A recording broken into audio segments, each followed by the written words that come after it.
तो आज से कुछ समय पहले, मतलब 1 साल पहले, मैं और मेरे ऑनलाइन दोस्त रोज की तरह किसी फालतू चीज पे आर्ग्यूमेंट कर रहे होते हैं कि क्यों हाथी कूद नहीं सकते, और कैसे अगर तुम कंबल से पैर बाहर निकाल के सोते हो तो कोई मॉन्स्टर या चूड़े लाके तुम्हें कच्चा चबा जाएगी, पर अगर तुम पैर अंदर करके सोते हो तो तुम्हारा कोई कुछ नहीं करेगा।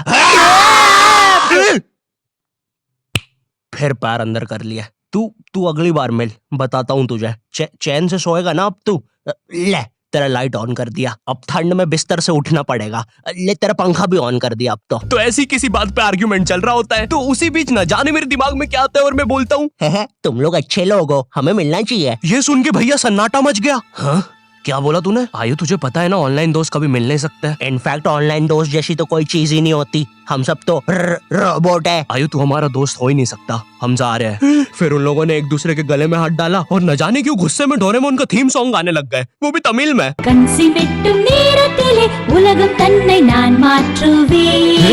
क्या? अब नहीं, ऐसा कुछ नहीं हुआ था। सॉरी गाइस, कुछ महीनों से जिंदगी थोड़ी सही नहीं चल रही है, इसलिए ऐसे जोक्स आ जाते हैं कभी कभार। खैर सरप्राइजिंगली मेरे ऑनलाइन दोस्तों ने मेरी मिलने वाली बात को सीरियसली लिया और इसी तरह हमारी Mumbai to Goa trip plan होती है, जो कि दिसंबर में थी। तो अब फास्ट फॉरवर्ड करते हैं सीधा दिसंबर तक ट्रिप का टाइम। तो अब कुछ रीजन की वजह से मुझे मुंबई प्लेन की जगह ट्रेन से जाना पड़ता है। नहीं, मैं एयरपोर्ट पर फटाका लगाता हुआ नहीं पकड़ाया था। थे कुछ रीजंस, ठीक है, सच में थे। तो मैं रात में ट्रेन में बैठता हूँ और सुबह में मुंबई पहुंच जाता हूँ। अब जो मुंबई पहली बार आता है ना, वो ना अलग अलग चीजों को देख के चौंकता है, जैसे वड्डी वड्डी बिल्डिंग्स, वड्डे वड्डे सुपरस्टार्स। और इधर मैं जैसे ही मुंबई के स्टेशन पे उतरा, ओ बहन की एलिवेटर स्टेशन पे, वो भी भाई साहब इसको एस्केलेटर बोलते हैं। एलिवेटर मतलब आंखों पे भरोसा ही नहीं हो रहा है। मैंने मम्मी को फोटो खींच के भेजी, मम्मी एलिवेटर, वो भी स्टेशन पे। भाई साहब एस्केलेटर होता है। देखो ये हमारे स्टेशन पे नहीं होते हैं, हमें पूरा ब्रिज पैरों से चढ़ना पड़ता है। और मेरे गांव के ब्रिज पता है बादलों में होते हैं। वो ब्रिज को इतनी ऊपर होने की जरूरत भी नहीं है, उसको किसी इंजीनियर ने भी नहीं बनाया है। ये गाँव के लोगों ने मस्ती मस्ती में उसको इतनी ऊपर तक बना के आ गए हैं। अब वो स्टेशन का ब्रिज ना आउटर स्पेस तक पहुंच चुका है। साला कुली लेके भी जाओगे ना तो थोड़ा ऊपर जाके तुम्हारी कुली को भी कुली करना पड़ जाएगा। भाई साहब कुली करना पड़ेगा। अरे किया तो है तुम्हें। अरे आपको नहीं, मुझे कुली करना पड़ेगा। रुको, कुली। हाँ जी भैया, इन्हें ऊपर तक छोड़िया हो यार। अरे पागल हो क्या मियाँ, ऊपर तक जाना है तो स्पेस सूट किधर है तुम्हारा? और ऑक्सीजन सिलेंडर लेके आए कि नहीं? ऊपर ऑक्सीजन बहुत कम है, हम लोग क्या बहुत ऊपर खड़े हैं मियाँ। देखो यहाँ से वो माउंट एवरेस्ट भी दिखता है। देखो आज की रात तो हमें ये सीढ़ियों पे सो के गुजारनी पड़ेगी। ऊपर पता नहीं कहाँ के खूंखार जानवर घूमते हैं। और सबसे जरूरी बात, हम लोगों के बीच में मैं सोऊंगा। मुझे मुंबई से अपने स्टेशन जाने में 10 घंटे लगते हैं और फिर अपने ही शहर के स्टेशन से घर जाने में 6.25 महीने। अब तुम बोलोगे नॉट योर टाइप, तो बहुत ही विलेज पीपल है। हाँ तो ठीक है, हूँ मैं, नहीं होते हमारे यहाँ पे एक्सेलरेशन। भाई उसको एस्केलेटर। वीडियो को आगे बढ़ाते हैं। मुंबई जाने से पहले मुझे ऐसा लगा था कि वहाँ पे सब लोग मचाएंगे, एड़े चाले सीधे चाले, इस तरीके से बात करते होंगे। तो मैं भी ना फुल रेडी था। मैं स्टेशन से बाहर निकला और एक ऑटो रोका। तो सबसे पहले तो मैंने अपनी ट्रेन में खरीदी हुई 24 कैरेट आइस डायमंड चेन आगे करी। मैंने 20 रुपए में खरीदी थी, आगे अपना टाइम आएगा भी लिखा था, क्योंकि मुंबई में थे यार, थोड़ी अमीरी दिखनी चाहिए। कौन है अंबानी? है किधर रहता है वो? है क्या उसके पास? ये तो वो ऑटो वाला पूछता है किधर जाओगे? इधर मैं फुल मुंबई के स्वैग में। क्या बोलते ऑटो वाले? चाचा अंधेरी चलोगे क्या? चलो ना, मचाते ना अंधेरी में चल के। अंधेरी में तुम उजाला लेके आओ। ऑटो में क्यों बैठे हो? लैम्बोर्गिनी लाओ। ये अंधेरी में तुम आओ। क्यों चाचा? अरे भाग मादर है, कड़कती धूप में मुजरा दिखा रहे मेरे को। अभी भी ज्यादा दूर नहीं गए, ऑटो से चीप सकता हूँ। हम लोग हमारी मुंबई के अपार्टमेंट आ जाते हैं, वहाँ पर थोड़ा सा रेस्ट करते हैं, क्योंकि स्टेशन से अपार्टमेंट तक तो हम भगते भगते आए थे। वो ऑटो वाला पीछे पड़ा था ना। क्यों पीछे पड़े हो हमारे? जाओ ना। नहीं मजाक कर रहा हूँ। 700 रुपए की टैक्सी करनी पड़ी थी अपार्टमेंट तक। 700 रुपए की। 700 रुपए पता भी है कितने होते हैं? 700 रुपए में पता है तुम मुंबई में क्या क्या कर सकते हो? तुम कर सकते हो 700 रुपए में तुम 700 रुपए में वापस उसी टैक्सी में बैठ के स्टेशन जा सकते हो। भाई साहब मैंने 750 कर लिया है रेट। कितनी महंगी है मुंबई। तो अब मैं और मेरा दोस्त डेस्क, हम लोग हमारे बाकी 2 दोस्त से पहले आ गए थे। तो अब हमारे पास कुछ करने के लिए नहीं था, तभी मुझे मेरी एक फीमेल फ्रेंड ने मॉल में मिलने बुला लिया। तो हम लोग जाते हैं मिलने, वापस 700 लगा के। ये मुंबई भी ना। तो मेरी दोस्त ने ना मुझे एक मूवी देखने बुलाया था, अवतार। मूवी में ज्यादा कुछ खास था नहीं, कुछ नीले लोग नंगे होके पानी में भाग रहे होते हैं रोबोट मशीन से बच के। ये मूवी मैंने 3D में देखी थी, ज्यादा कुछ चेंज नहीं हुआ। अब बस वो नंगे लोग मेरे साइड से निकल के भाग रहे थे। हम ये जंग जीत के रहेंगे। सर वो सब तो ठीक है, वो आदमी कौन है? अरे वो हमारी मूवी देख रहा है 3D में।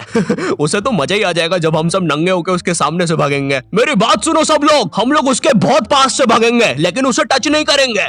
जिमी मैंने तो अपने हाथ भी गीले कर लिए सुसु से। जैसे ही मैं नंगा होके उसके पास से भागूंगा अपने हाथ उस पे लपलपा दूंगा। चीटों से उसे लगेगा मूवी और रियल है। मेरी जिस फ्रेंड ने मुझे मॉल में बुलाया था उस दिन उसका बर्थडे था और मैं इधर बेशरम बेहया खाली हाथ गया था, बिल्कुल उस लेंडू बच्चे की तरह जो बर्थडे पार्टी में खाली हाथ आ जाता है। फ्री का नमकीन और केक दे दो बस उसे। तो ये बच्चा इधर मैं था। चीजें अभी इधर खत्म नहीं हुई है। उस बंदी ने फिर मुझे गिफ्ट दे दिया।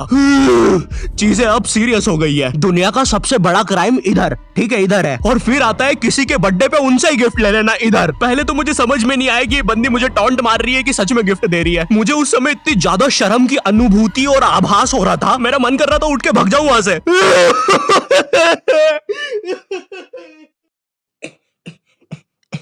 अरे वो बाहर बहुत गर्मी है ना, इसलिए मैंने सोचा स्प्राइट पी लूं आके। और पेरी पेरी फ्राइज भी मेरे फेवरेट है।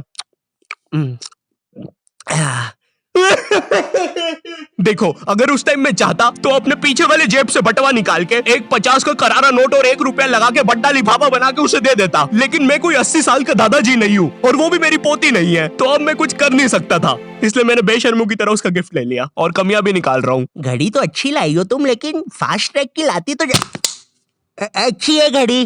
रात तक मेरे बाकी दोस्त भी आ गए थे, तो फिर हमने मुंबई की फेमस जगह, अरे वहीं जहाँ सब लोग जाते हैं घूमने के लिए, वहाँ घूमना स्टार्ट कर दिया। लेकिन जब तुम तुम्हारे दोस्तों के साथ रहते हो तुम्हारे दिमाग में मस्ती रहती है। तो एक मॉल में हमें एक सांड वाला झूला दिखता है। अब उसे देख के एक 21 साल का मैच्योर आदमी क्या करता, पापा बहुत बीमार है, बहन की भी शादी करवानी है, मुझे लगता है सांडू मैं तुम पे घूमी घूमी करने के लिए थोड़ा बड़ा हो चुका हूँ। लेकिन मेरे 21 साल के दोस्त ने क्या किया, घूमी घूमी। अब यहाँ एक सांड को दूसरे सांड पे चढ़ता हुआ देख हमें भी मस्ती छूटी। हम भी भाग के वो झूले के पास, भैया और तेज चलाओ, भैया और तेज, भैया और चलाओ तेज। मैं मुंबई में एंग्री प्रास से भी मिला था। उन्होंने मुझे अपनी बिल्ली से खेलने दिया था और अपना मास्क भी पहनने दिया था। अच्छा चलो मास्क मैंने बिना पूछे पहन लिया था, कैमरा फुटेज में तो आ ही गया हूँगा मैं वहाँ पर अपने मैनेजर सौरभ भैया से भी मिला था। हम लोग मुंबई में लास्ट में जूहू बीच पर गए थे। वहाँ पर सब कुछ बढ़िया था, ठंडी ठंडी हवाएं चल रही थी, सब कुछ बढ़िया था। लेकिन फिर आसमान में कहीं से उड़ने वाली बंदर प्रजाति छा गई। ये बंदर प्रजाति फुग्गे की बनी थी। मेरा नाम है बुबली बंदर, मैं इंसानियत पे कब्जा करने आया हूँ, तो चुपचाप अपने घुटने।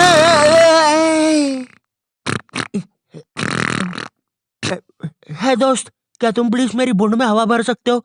मुझे तुम्हारी दुनिया पे कब्जा करना है प्लीज। मुझे कोई दिक्कत नहीं है। कमलेश, कमलेश। हाँ मैंने सुन लिया था पहली बार में ही। कमलेश मैं जानती हूँ हम दोनों ज्यादा क्लोज नहीं है, लेकिन इसका मतलब ये नहीं तुम एक बंदर के साथ संबंध बना लोगे। मैं जा रही हूँ। कमलेश जाने दो उसे, मैं तुम्हें उससे भी ज्यादा चीजें दे सकता हूँ।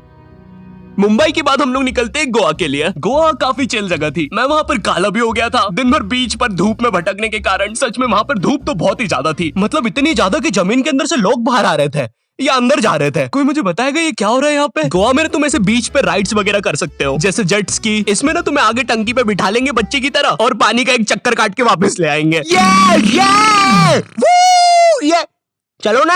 अरे हो गया भैया, अरे हम तो किनारे से ही वापस आ गए। इसके बाद आती है कुछ जानलेवा राइड्स, डेंजर राइड, जिसमें तुम्हें बोट से समुद्र के बीचों बीच ले जाएंगे और पतंगा बना के उड़ा देंगे। एक और चीज रहती है, जब तुम समुद्र के बीचों बीच पहुंचते हो ना, तो वो बोट वाला तुमसे पूछता है कि तुम्हें पानी में जाना है क्या। तो अब यहाँ पे जिसको तैरना नहीं आता है वो तो कुछ नहीं बोलेगा, लेकिन उस समय मेरे दिमाग में पता नहीं क्या चल रहा था कि मुझे पूरे गोवा के एक्सपीरियंस लेने हैं। मुझे तैरना नहीं आता है, मैं उतर गया समुद्र में। शुरुआत के 2.25 सेकंड तो कुछ भी नहीं हुआ, फिर पानी मुझे नीचे खींचने लगता है। ये तो कुछ भी नहीं, अब मैं बोट से भी दूर जा रहा हूँ धीरे धीरे। भैया भैया भैया भैया घंटा नहीं सुन रहा मेरी बात, मेरी इधर फटी पड़ी है, मैं कुछ भी चिल्ला रहा हूँ पानी में। भैया बीमारी है मुझे, ले लो ऊपर। भैया मैं माँ बनने वाला हूँ, ऊपर लो। उस समय कोई दूर से शार्क वार्क भी देख रहा होता ना तो उसे भी दया आ जाती। ओए बच्चे को क्यों परेशान कर रहे हो बे? चलो ऊपर लो इसको, खा लूंगा वरना इसे। चलो बेटा ऊपर चढ़ो तो। हाँ चलो चलो। जैसे तैसे वो बोट वाले ने मेरे को ऊपर लिया। अरे भैया क्या बच्चे ऐसे चिल्ला रहे थे? स्विमिंग सिखा रहे थे तुमको? अच्छा समुंदर में, वो भी तेरे को ड्राइविंग सिखाने का बोलता तो तू तो रॉकेट में बिठा देता मेरे को। पागल। सबने ना मेरा बहुत मजाक उड़ाया कि पानी में गया बच्चों जैसा रो रहा था, लेकिन वो कहते हैं ना सबका टाइम आता है। हम लोग ना उसके बाद एक बनाना राइड पे जाते हैं जिसपे तुम एक बनाना शेप चीज पे बिठाते हैं और उसे नाव से खींचते हैं और बीच समुद्र में ले जाके फेंक देते हैं। तुम्हें पहले नहीं बताएंगे कि तुम्हें फेंकने वाले हैं। उसने हम सबको लेके गया और फेंक दिया। अब सब मुझसे भी गंदे रो रहे हैं पानी में। भैया हम मर गए, हम मर गए। पीछे लाइफ गार्ड आ रहा है। अरे भैया इतनी दूर जाओगे तो सच में मर जाओगे। मेरे पास क्लिप पड़ी है इधर सबकी रोते हुए, मैं लगा दूंगा। मैं तो कर रहा करना। अरे कुछ नहीं होता, नहीं करना भाई, मरना क्या। चुप रहो।